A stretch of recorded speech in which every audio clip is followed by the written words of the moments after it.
Hello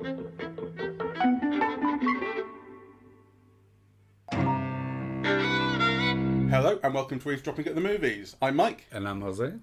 And we've been away for months. Yes. This is completely my fault. I had an arm thing that meant it was basically impossible for me to edit, but that is working itself out at last. And we've been able to go back to the cinema. And what better film to get back to the cinema with than M. Night Shyamalan's new thriller, Trap. I really like M. Night Shyamalan, and we've seen a couple of his films on the podcast before. We've seen Old, we've seen Glass, I think. Glass, and we saw Knock at the Cabin, which is his most recent. And this is Trap, and I had a fantastic time. First thing I will say is there will be spoilers coming up. This is M. Night Shyamalan. You know, he has films with twists and revelations and stuff. Although the other thing I will say is that this isn't your typical, like, he's the guy with the reputation for the big twist ending that changes the whole thing you've seen. And that's not what's going on here. There are, of course, twists and things, but really it's the information that you need to the information that he would otherwise, in a previous film, have saved till the end. He's telling you straight away, the guy you're following, Josh Hartnett's character, is a very bad man, and it's revealed very early on that he has someone locked up and police are after him. Can one make a distinction? Because we know he's a serial killer. Yes. From early on. So, you know, obviously, in some ways, by definition, he's a bad man. But throughout the beginning of the film, he's a doting father. And I thought that was really interesting. Yes. Yeah, that is conceptually, I think, fascinating, yeah? A loving father with his daughter at a concert, yeah, but who's also a serial killer. Right. I thought that was kind of a fantastic...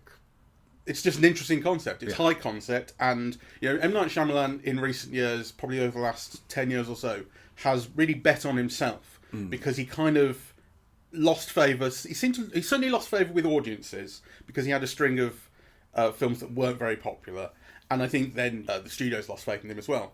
And he took a bet on himself, and he started self-funding his films, starting with, I think, The Visit in 2015 or so, which I haven't seen. I haven't seen. And since then, he's been, you know, making a success of making these films himself, and he's been doing very well. And we've enjoyed the films that we've seen recently. And I enjoyed this one very much as well. I mean, I'm not sure how good it is. Like, So we'll begin to explore, I guess. But the first thing is, I had a fantastic time. I thought it was really clever storytelling, full of twists. That, you know, as you say, he doesn't save everything to the end, but there are a lot of twists in the story. Yeah, so... and unexpected twists, that are very interesting. We'll certainly be going into spoiler territory, obviously, and I think here is your spoiler warning. You know, from now on, we assume you've seen the film or don't care to see it, but, you know, we're going to be talking about what happens. The thing that the trailer promised was a huge kind of Taylor Swift-type teenage girl music gig, and the guy who's taken his daughter to it, Josh Hartnett, it's a trap set up to capture him. So that's kind of, from what I remember from the trailer, it was a pretty thin sort of, that's just the concept, right? And that was very interesting. Yes. And by the time you get out of the theatre in this film, I was thinking, well, I hadn't like sort of kept track of time, so I thought, maybe we are near the end. But it all felt a little bit thin. Like, essentially what the film has done for the whole section that you're in the theatre, or the arena, I guess, is you've been on his side, and the film is set up 1,000 ways for him to get caught. There are police all around, he's hyper aware of them, and it's constantly been setting up little ways that he can maybe try and get out, and then it shuts them off, or he has to improvise, and the film's doing a lot of that. So by the time he does end up figuring a way out, I didn't see where else the film would go, and then it goes in a whole other direction, where the pop star, who has become part of the sort of plans, the improvised plans of Josh Hartnett's character, takes the initiative herself and starts to I thought that was the weakest part of the story, and I thought part of it was that Shyalaman's daughter, who plays that part, doesn't have the skills or the charisma. Saleka Night Shyamalan. To carry the dramatic parts. I thought the whole music and the concert and all that stuff was very good, right? But I think as soon as she was given more to do than just sing her songs, like, she wasn't up to it. And I also thought that those bits may have only been written to to showcase the daughter. Actually, I thought think they were unnecessary. I mean, I think it's a role that's been written for his daughter. I think, and from what I read, because I didn't know this, and from what I just read about her, she apparently is an R&B performer previous to the film, which was interesting because when I was watching it, I was thinking she's just plausible enough as this star. One thing that she isn't doing, which I would expect from this kind of show, is big dance performances. She has backup dancers, but she's not doing an awful lot of dancing herself, and it kind of becomes, it sort of seems obvious that she's not a dancer, and that's why she's not being asked to do that. And I thought, okay, well, there's a lot of stuff in this film, and this kind of film, which I will just buy because I'll go with it, you know. And like, for instance, the thing about how I mentioned to you during the film, they had this thing about they saw on CCTV when they were trying to identify this killer, that he had a tattoo on his wrist. And then you see the tattoo on the wrist, and it's tiny. And I'm like, there's no CCTV in the world where you're seeing that tattoo. But I'll go with it, because whatever. The film's saying it's a way of identifying him. I'm cool with it. And in the same way, I'm cool with this pop star not dancing, right? It's just, I'm fine with it. The rest of the production is great. The songs seem to make sense. They're mostly in the background, whatever. I'm fine with it. But it was interesting to find out that she apparently has this R&B career. And I do kind of agree with you. When she's called on to start acting instead of being a music performer, she's not quite up to it. But I also don't really mind very much. It was good enough. Well, but I mean, for me, this is the difference between this being a very entertaining film and it being a good or a great film, that these things are problems. So the things that you observed, which I agree with, you know, that, I mean, I like the songs, I like the way the songs are filmed, I like the way the whole concert is visualized in the film, you know, but imagine what a difference it would have made to the film, had Beyonce played that part instead of her, right? Like, it just brings a whole other level of, you know, artistry, right? So this is good enough, but you think of the potential that role and that setting and, you know, had for someone who really was a performer, who could move and, you know, kind of present themselves and, like, you know, kind of be a star or kind of, you know, find different ways of entertaining or reaching out to audiences, then this feels like a lack because the opportunity is there and it's not achieved. So, you know, it's good enough, but it's not as good as it could be. I get it. Yeah, I completely agree with you. I get it. But it wasn't something that I let kind of ruin my experience of the film. I liked it still enough. No, and I think she looked very good. The film kept surprising me, actually. And I think one of the things that we should do, and maybe put at the beginning of this podcast, is actually just tell the story, because I think this is a film where the story is so great. And, you know, by the story I also mean what you said, that, you know, the father goes with the daughter to the concert, realizes that he's being hunted, begins to find a way out, right? Every way out he figures gets shut down. I mean, but all those moves are really interesting ones. It's kind of, you know, and they're narratively interesting, actually, you know, because also you see the roles he plays, the regular guy, the bantering with the guy selling the T-shirts, but also, you know, stealing the identities and the phones and, like, you know, it's one of these films where there's an awful lot of focus on those little details, and you track something as soon as it happens. So it's things like taking a phone. You know, that phone is very important. We know what it's capable of. One phone in particular, his, has this connection to the person who he's currently keeping in his basement. So that's a thing that you're constantly aware of. There's also things it does with timelines occasionally. You know, like, you've got 10 minutes until I'll get these shirts back, so maybe that's something can happen in that 10 minutes. We've got 20 minutes of stopping all the guys leaving the concert. We're going to ask questions of all of them, so now there's a 20-minute time limit on things. You know, he has to figure out a way out. And then towards the end of the film, in that kind of final scene with his wife, it even does, you know, I'll finish this cake in 5 bites. You've got 5 bites before you die. You know, it's doing a lot of that, which I find mostly pretty effective. I do think, I think kind of almost throughout the film, tension could have been higher. But again, it basically worked for me. Yeah, I see what you mean also, but I liked it, right? Because the key to the film is, how do you make a serial killer affable, charismatic, likable, kind of endearing, really? Because, you know, so much of the beginning of the film is about him being a loving father, always taking care of his daughter, defending her, even in the most panic situation, making sure that she knows where she is in relation to him, right? Like, there's never any question that, like, they're going out together, right?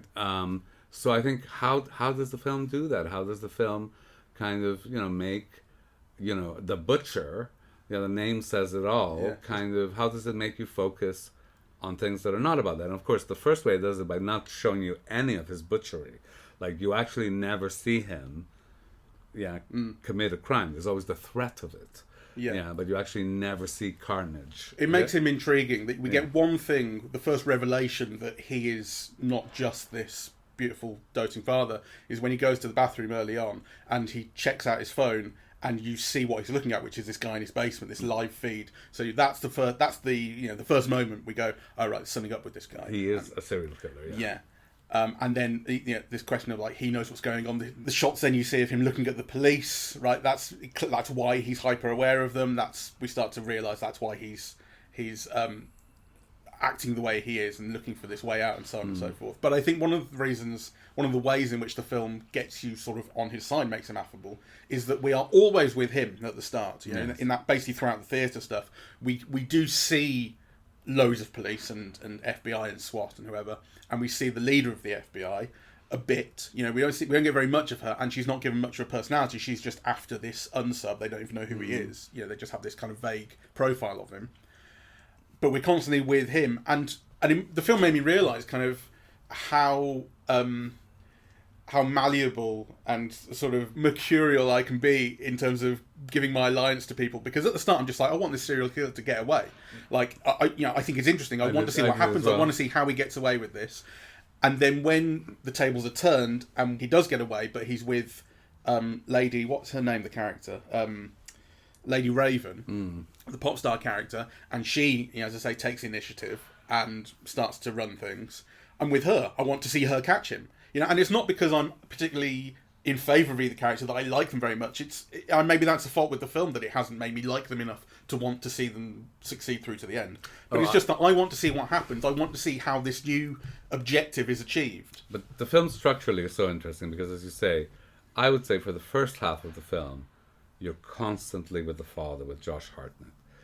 And then in the last half of the film, there's a relay, right? So first you're with Lady Raven, then you're with the wife, I would say, and maybe also with the Hayley Mills, police psychiatrist profiler, who I think is a character that's not written very well because it's too pat. It's like she's got all the answers, right? Like, she goes, he will do this, he will do that. And she's always right. We know the kind of guy this is and the kind of car he drives. And we'll definitely catch him and so on. So, and actually, I thought that was a problem because, it would have been nice to have had her make a mistake. It would have offered some tension or some problem. She's always right. All of her profiling is, the film just, takes it for granted that she is right. Right, so I didn't like that. But anyway, in the last third of the film, you could see that there's a relay, where the center of attention, or you're meant to identify first with one, then the other, the wife at the end finally, and maybe the kind of, the girl is different, the daughter, because there it's just, you are seeing her through her father's eyes, very loving and likable and, enjoying herself at the beginning, very smart, right? And then kind of that interesting embrace at the end, where, I think, she runs first to her mother, to her father, and then to her mother, which I kind of read in a Fred and Rose West kind of way. I don't know if I told you, but I saw this documentary that I thought, because, so the children are all speaking about these terrible serial killer parents. And not only that, but they were abusive. Oh, yes, my father raped me. Yes, he would tie me to the loo and beat me and so on. And then they would start crying and say, but he's my dad and I love him. And I thought, oh my God, I'll never experience that kind of love. I mean, so it's not just, at least in this one, you say he's a serial killer, but he hasn't done anything terrible to his children. Whereas, the whole Fred and Rose West thing is, they were serial killers and they had done terrible things to their children and their children still love them. I couldn't believe that. Well, this is a serial killer who's capable of having a healthy family, and he keeps it separate from his serial killing. Yeah. I mean, the film has a very pat is probably the word, pat, simplistic, movie-ish idea of the serial killer. Like, if you look at the sort of the serial killer documentaries that go into the psychology, or show like Manhunter, which was all about how profiles work and how serial killers operate and so on, in kind of interesting psychological detail and whatever. This is not that, right? This is like the guy is able to keep all this separate. He doesn't make mistakes. He has this sort of force of personality that sees him through. And then at the end, you get this thing of, we've had the profiler talking about the relationship with the mother and how that is like fundamental to the way he thinks, but it's very, very thin. And then at the end, it's revealed that this old woman who he's seen every now and again throughout is this mother. He has this kind of vision of her when he's been drugged. And I don't know how much I'm really meant to buy into that or get something out of it. It's clear. We've had the moment in the car where he's about to drive off with Lady Raven, where she tries to play the mother, having understood this profile, and he plays along for a bit, but he's not buying it. Right? He's not being psychologically tortured by this woman. But then at the end, we do see, there is something to this mother thing. He's imagining it, and there's something real to it. But it's incredibly simple. It doesn't make much of a difference to anything. I think a film would actually be better off without that. I mean, yes. If the film really bought into the idea that this is just someone who relishes what he's doing, which it kind of, we do see him relish what he's doing, particularly right at the very end when he's got himself out of his handcuffs and the film cuts on him laughing maniacally as he's about to extend the situation once more. I think the film would kind of be better off without this kind of 2 seconds of psychological mumbo jumbo trying to make us buy into this mother thing. Yeah. Because the thing is... But I thought it was interesting because, again, I don't want to make too much of it, but this is a film about a male serial killer which gets you to like the serial killer, I suppose. Not necessarily sympathize with or identify with, but just merely like. He's shown in many ways as a likable person. But who nonetheless is with the women. So I think you could argue there's a kind of a proto-feminist film, or, that it tries to, because, in this type of film, the wife would have been a patsy, and in fact you find out that she wasn't, that she's at the root of the whole thing. She's the reason that she had the suspicion that sent them to the gig. Yeah. You have this incredible sympathy and understanding of the Taylor Swiftish type concert and girls' reaction to it, and it's all about empowering women and and so on. And then, of course, the head profiler is also a woman, and Lady Raven is a woman. So the serial killer, in many ways, is defeated by women. Yeah, and actually, it's also interesting that women, at least in the film, are not shown to be the victims of the serial killer. What you're shown is a young man, right? I think it also would have been different if he was keeping a woman in that basement. Yeah, if he'd had a young girl locked up, right? I think it would have changed the tenor of the thing. So I thought that added a very interesting dimension. Yeah, it's interesting. It's funny to say that I just think the film could have done with being a little simpler in that respect. Like, I don't mind the fact that it has this quite silly or unsophisticated idea of the psychology of the serial killer, but then what that means is that when it does do this little bit of detail in this mother thing and it tries to really make you buy it, I'm going, no, I preferred when it was being kind of daft. Like, I preferred it when what I got out of the butcher character was that he just relishes being in this situation. He relishes killing who he's killing. We don't really have an idea of why he picks who he picks. That's such a key thing in the profiling thing, for instance. And you see that in, like I say, these documentaries and other dramas. You get this thing of, here's why he picks who he does. We don't know why he picks this guy, right? That's not part of the profile. And I'm fine with that. I'm fine with him just picking someone because he likes doing it. The film is not about that, I think, in a way. The film is about this guy going to a concert with his daughter, and through the whole beginning of the film, you realize, he realizes that actually the whole concert is set up as a trap for him, but he doesn't go in there thinking that.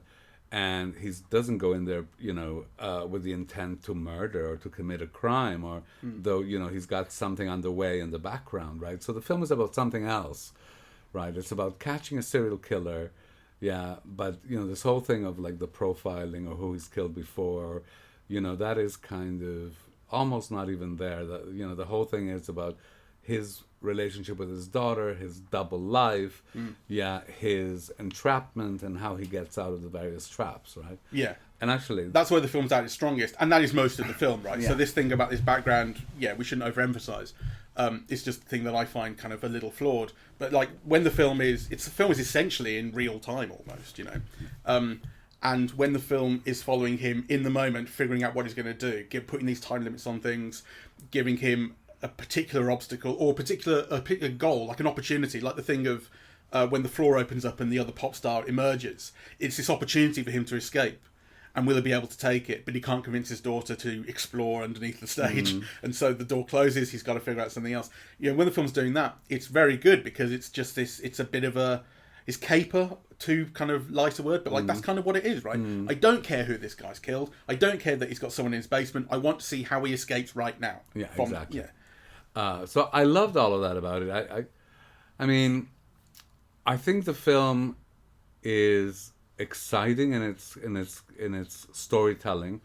I do think that a lot of that comes from the story, the way it's written, the way it's conceptualized, and the way it's told.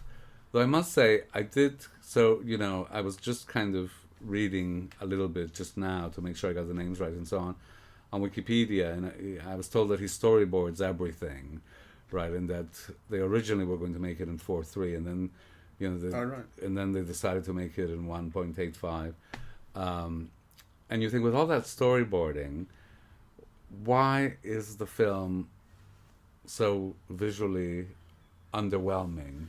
I agree with you on this, and it's not something that I would normally think of with Shyamalan, because one thing, and I think I've said this when we've seen his previous films on the podcast, is I'm always so interested to see the kind of shots he'll come up with. He has an interesting eye for an angle or a composition, and there are elements of that here. But for the most part, it's really functional filmmaking. And I feel like I think wanting more tension to be drawn out of the various challenges and opportunities and whatever, that partly comes down to the way they're shot. I think you can draw more out of that. You can heighten things. I think I want more of a feeling of the scale of the arena and the show. It's like really needs to look like a massive show, and clearly the production is kind of there, but it's not being shown off the way it could be. Again, there are one or two things that I'm fine with. Like, I'm fine with the fact that they can basically talk to each other in the concert hall at a normal speaking level and hear each other. Like, it's a film, I don't care. You normally have to be shouting. I don't mind. But there are things that he could be doing more expressively or more interestingly with the camera, which, as I say, not something I would normally criticise about his work, because that's normally something that I like the most about what he makes. Yeah, it's just something I noted. I think I would have liked more, because you get a lot of the shots of the girl screaming and the girl enjoying herself and the girl mouthing the words and obviously so fully identifying with the performer, which is what you get, recently at least, with all these with the Taylor Swifts and the Billie Eilish, and, they're sources of great identification amongst young girls, right, which is lovely to see.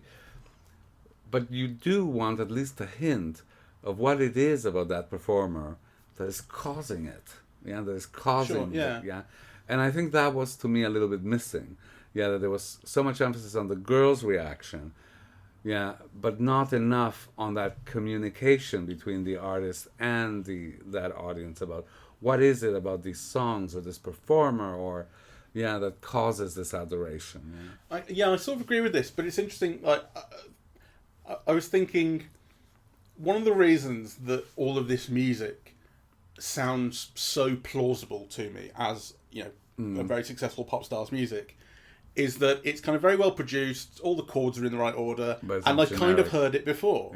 And I get that. And I was talking to Matt about this recently, and I was thinking, this is kind of a half-baked theory, and you can put this down to just the ramblings of an old man who's saying all music's the same now and it was much better when I was a kid. So maybe that's it. But I was thinking, you used to have tastemakers in music, like John Peel on the radio and things, and they would play stuff that you'd never heard before, but he could turn someone into a sensation, or a music video could do that, or you would just like go down the record shop and just buy the latest records, and it didn't necessarily matter what they were. You just wanted to hear what was the latest thing, and there was a huge amount of variety came out of that in music. And these days, with music being streaming, you have the algorithm. And what the algorithm, in kind of scary inverted commas, does is it takes what you like and listen to, and it gives you more of that. And maybe that's something that is genuinely making the most popular music a bit more generic than it was. Yeah, I'm not sure, but I mean, I think it's all much more. I see it in a much more positive light than you, because I think it's interesting that ever since we got into these different models of distribution, what you have almost for the first time is a preponderance of women artists selling massively more than the men. Yeah. So, the Taylor Swifts and the Beyoncés and, all of these women are kind of selling phenomenal amounts. Like almost no man can touch them, really. And clearly, I think that has to do as well with what the music is, with what it means to people, with people coming into it, in different ways. I mean, I personally don't much like Taylor Swift's music. I do find it generic. I've tried to listen to it, and I'm sure the lyrics are very significant to people. I don't get it.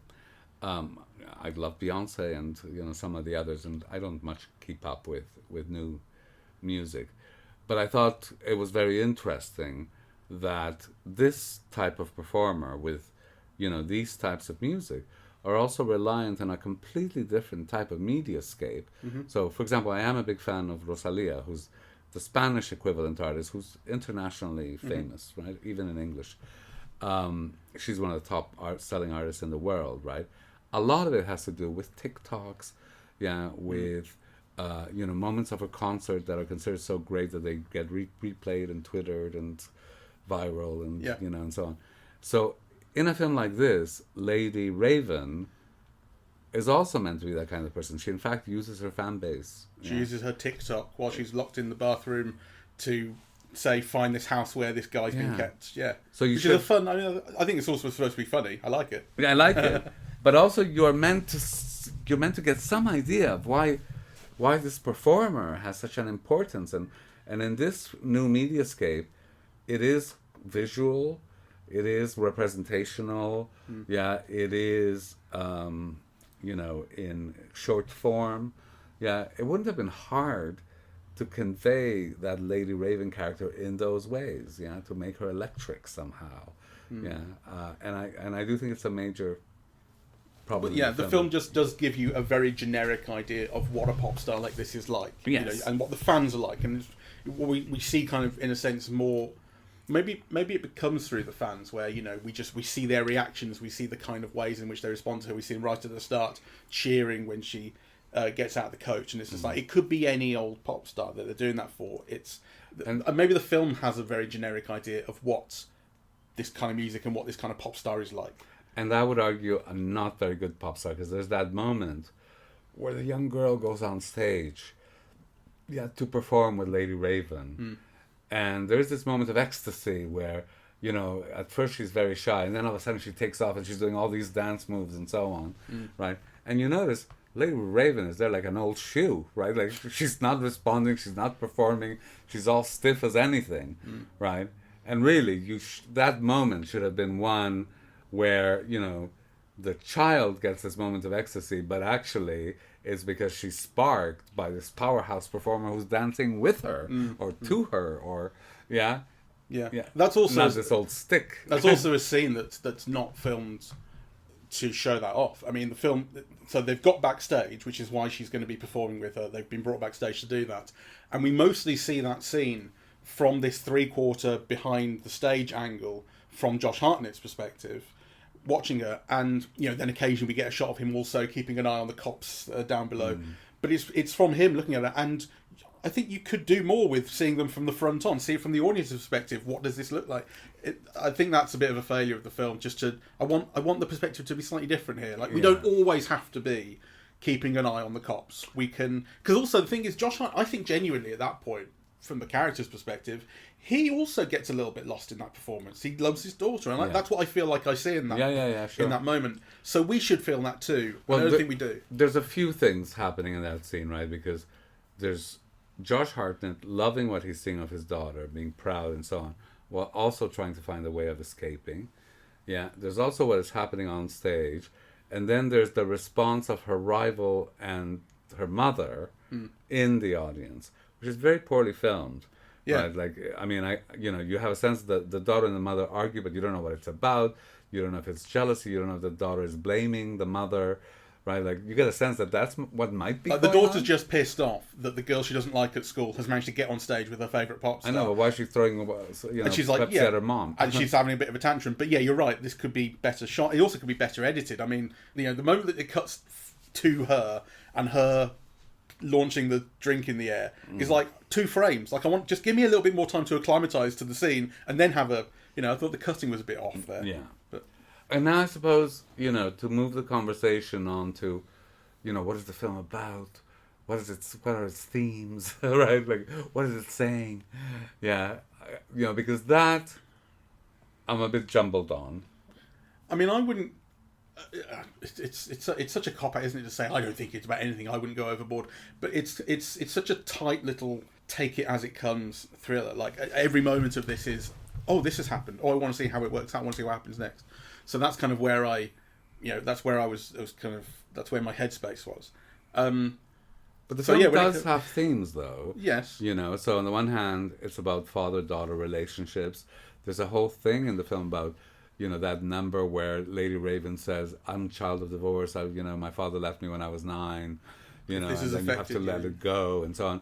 Yeah, and then you get a sense, well, actually, that is foreshadowing what will happen to the young girl later, because, of course, once her father is arrested as a serial killer, that's the end of that relationship, right? So there is something there about fathers, daughters. There's also something there about the unknowability of people. Yeah, that kind of, you could be married to someone and then kind of not realize that you're sleeping with a serial killer.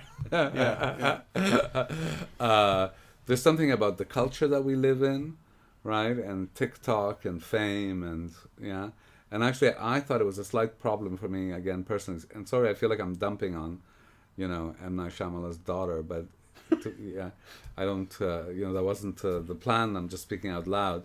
But I did think it was also a problem for me with the film that the savior ends up being, a super rich, super famous celebrity, right?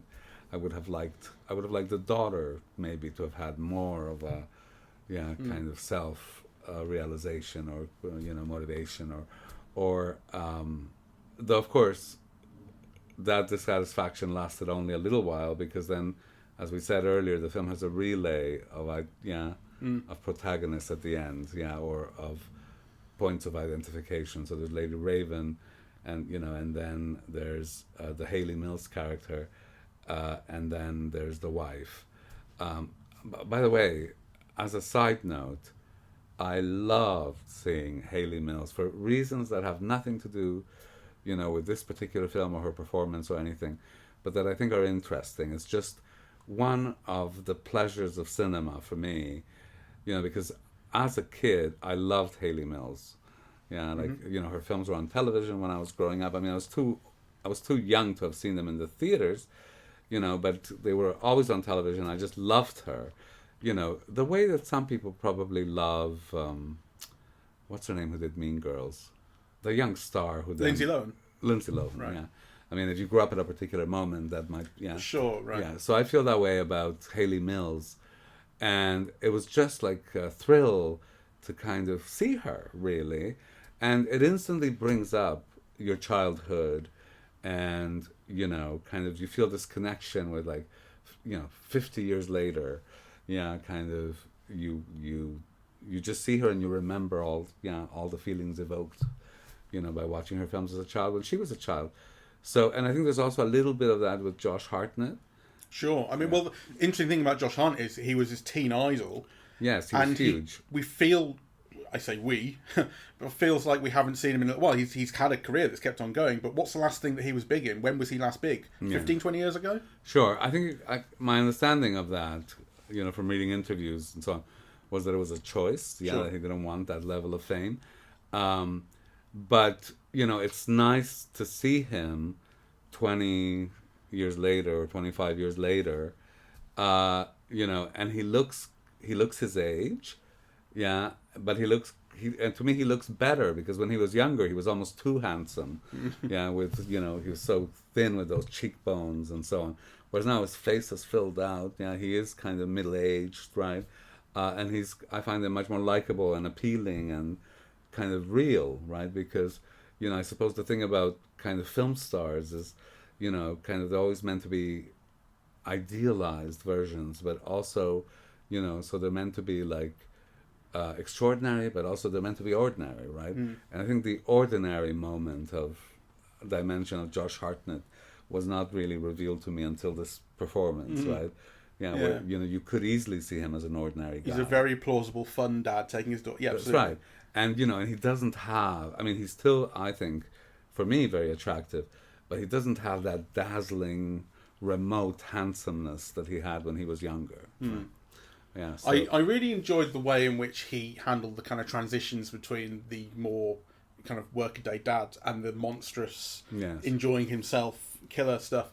And it's slightly hammy, but I think it really works for this. I think it's the right... and how can it be more hammy than at the end when he just starts breaking into laughter in the thing? But I thought that was the only hammy moment for me, actually. And I thought it was really warranted and so pleasurable to see. Okay, so we can maybe...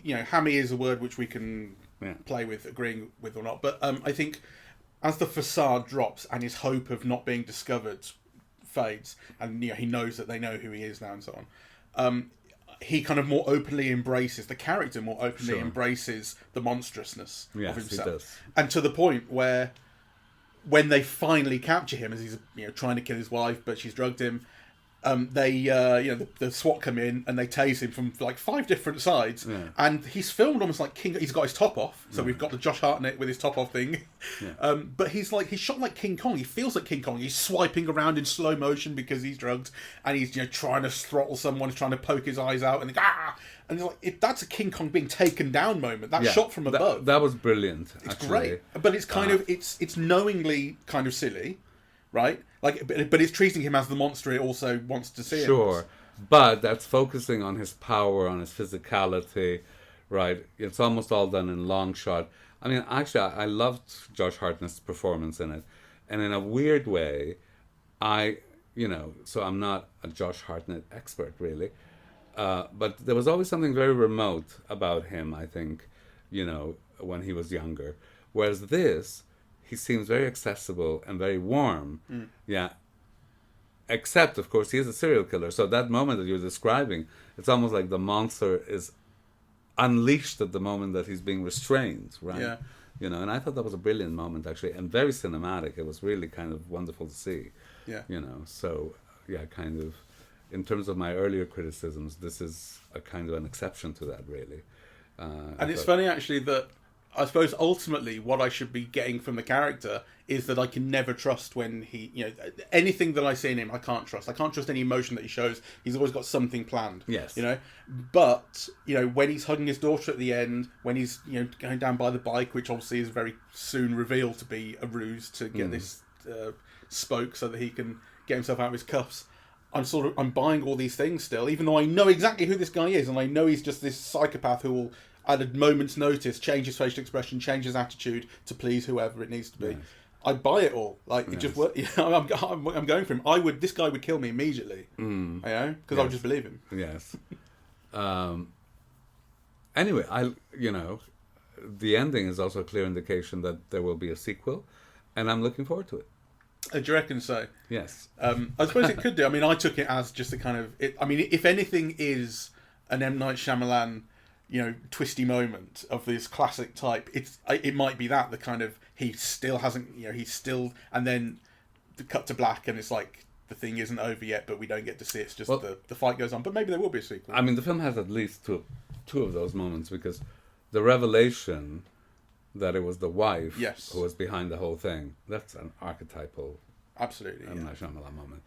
And then kind of this thing of escaping, which actually doesn't show. It shows him Undoing his cuffs. undoing his cuffs, but he's still in the police truck. Yeah. Right. So I thought that was brilliant. And I do think it suggests a sequel. Well, It allows for one at the very least. Yeah, it allows for one. And of course, if the film is, does well enough, I'm sure there will be one. Well, I'm sure he'll try and fold it into the split glass Unbreakable universe, because he did that before. Yeah. He said this has turned out to be a trilogy. Now it'll be a quadrilogy, and we'll get Trap in. Well, we'll see. Although of course Bruce Willis is not working anymore, is he? So there's that. Maybe he'll take over from the Bruce Willis role. I don't know. But anyway, I was very happy to see Josh Hartnett in this, and I was very happy to see him do so well. And the film was much more enjoyable than I would have expected, actually. Yeah, I mean, I think it's just not his best work, M. Night Shyamalan, that is, for the reasons that we've said. Mostly really comes down to the feeling that it could have drawn out that tension more and so on, and been shot more effectively, more interestingly. But it's a very effective, nonetheless, thriller. It is. Though, kind of one of the things about truly great films is that you feel that they reverberate. You watch them again and you see how every tiny little piece fits, right? And you see new things each time you see it. And, you see how that new thing that you saw connected with, something either earlier or later in the film, or, the various levels of the film, how they mesh together. You don't get a sense that this is that thought out or condensed or tight a film. There may be some of that. Like, I wonder whether, with that final revelation that the mother character had this suspicion that he was the butcher and gave the hint that led to this trap. When Lady Raven is talking about the profile, I wonder whether you take a closer look at Alison Pill, the actor who plays the mother, and you'll see, something in her that says, "Oh, I already have this suspicion." So that kind of thing, there will be some of that, but it won't be a thing where you watch it again and I think you see but that is the difference between this and Shyamalan's other work. In The Sixth Sense and in Unbreakable and in Signs and whatnot, like the thing, maybe not Signs, but the thing that changes everything at the end changes everything before it, and you watch the film completely differently the second time. That's not going to happen here. No, it's not that kind of twist. It's not that kind of film. No, and it's not that kind of tightness. So, but anyway, kind of, let's wrap this up. I feel I've said all I can think of at the moment. But the main thing is that I thought it was really good, very enjoyable, and it's the kind of film that if it shows up on television, I'm watching it again. Yeah, really watchable movie. And I enjoyed it very much. Right, so thank you all very much for listening. We're back, we're eavesdropping at the movies, and we are on Apple Podcasts, Audible, not Google Podcasts anymore, because I think that's basically been shut down and it's become YouTube Music. Right. So we're on that. And SoundCloud. Bye-bye. Bye-bye.